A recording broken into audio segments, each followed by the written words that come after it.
Hello everyone, welcome to my video. Let me introduce myself. My name is Katherin Durán and I'm 20 years old. Soon I'll be turning 21.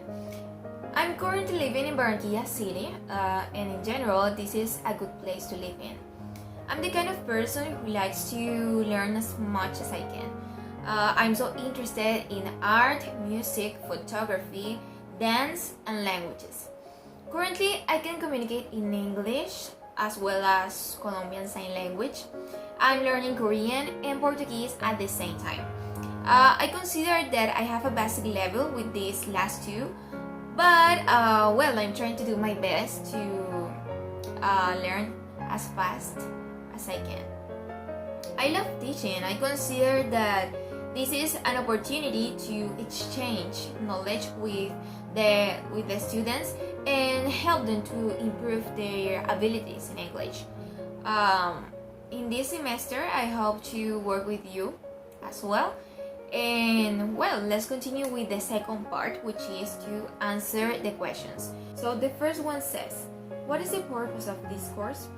Well, the main purpose of this course is to help us to continue improving our English speaking skills.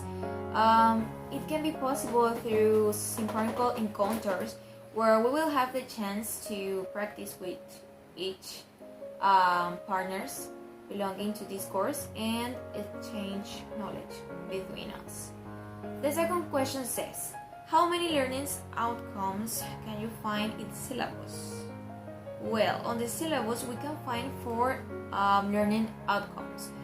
When we finish this course, we will be able to first demonstrate our skills to express fluently and spontaneously about different cultural subjects for social or academic purpose. Second, discuss about a controversial issue using pro or con arguments to convince our counterpart towards a specific point of view. Third, interpret the standard speech even when it is not clear structure and when relationships are only implied and not signaled explicitly.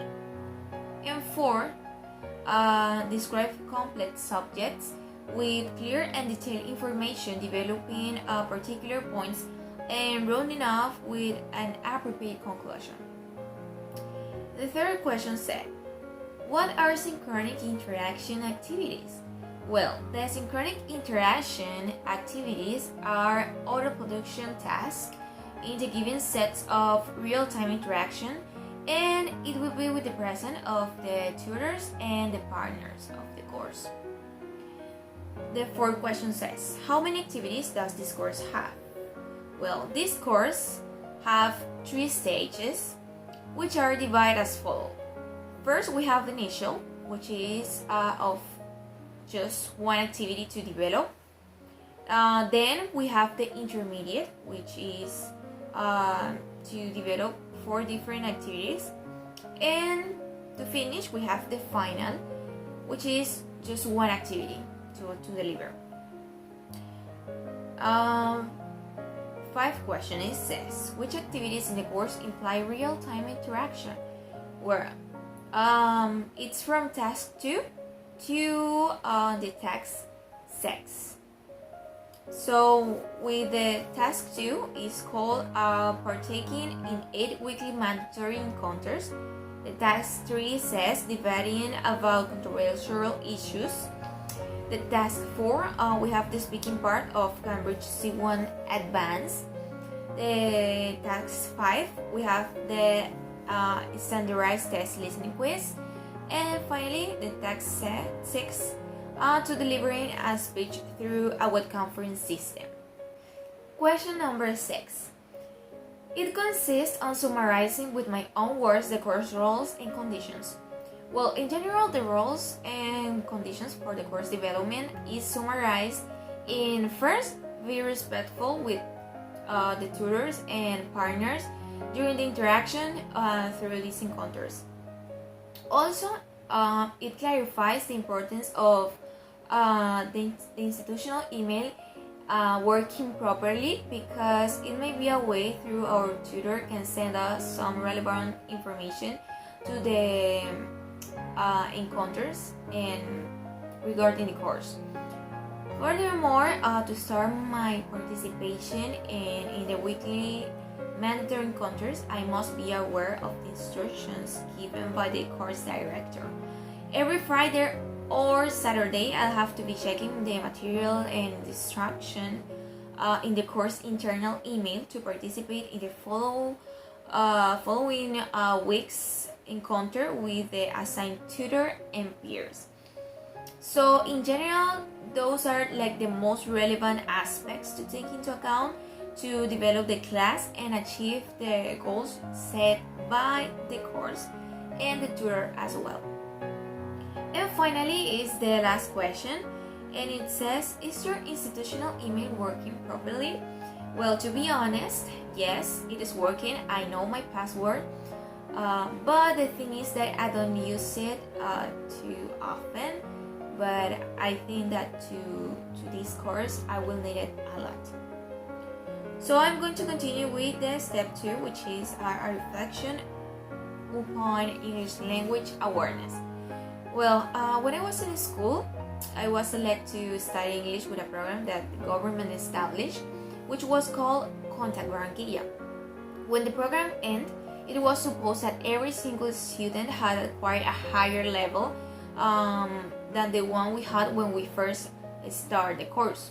So one of the requirements to get graduate from it was to present a language or an English language level certification, and that was the exam I did to certificate my level, and at that time I was at B2 level. Nowadays I consider that my English level has improved a lot. In my opinion, I am B2 plus or C1. Improving my English skills have been a long path since I finished this course. So far, I continue practicing my abilities to speaking and listen. I'm used to watching movies in English without subtitles, to read some tests and comments regarding any topic that is from my interest. And when I read or listen a word that I never known before, I immediately make use of the translator and try to memorize it and use it as much as I can. My main objective always have been to master the language in order to be an excellent teacher. I believe that the educational system with regard to the methods and pedagogy to teach English should change. And that's why when I'm studying English as a foreign language, because apart from being proficient with the language, I want to teach others and to make them realize how beneficial it is to learn a new language. I also want to convince them that learning English is not boring as many people used to think. To make a big change, someone has to act, and well, that's what I want to do. Teaching is a privilege, but at the same time, it's an enormous responsibility. The main reason to allocate the importance and the remarkable paper of the teacher is that the educators, we have to distinguish what topics and how much information we can impart to the student according to their age and capabilities. When someone studies language as an adult, it's easier for them to memorize and learn faster than a child. That's why we can obtain better results from adults in a shorter period of time.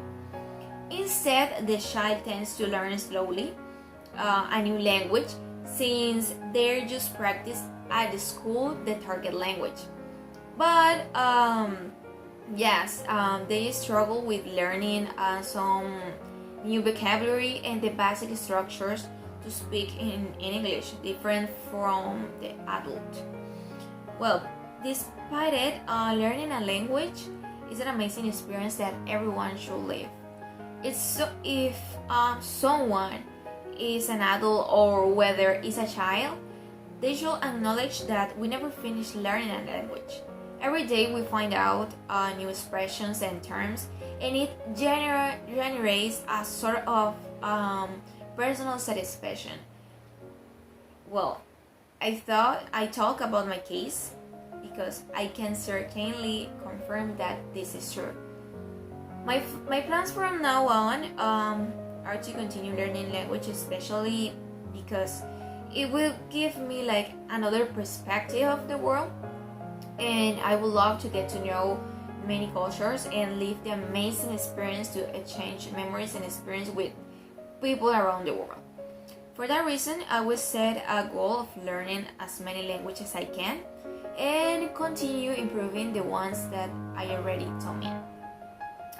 Well, so I think that's all. Thanks for watching my video and I hope you like it. Bye bye.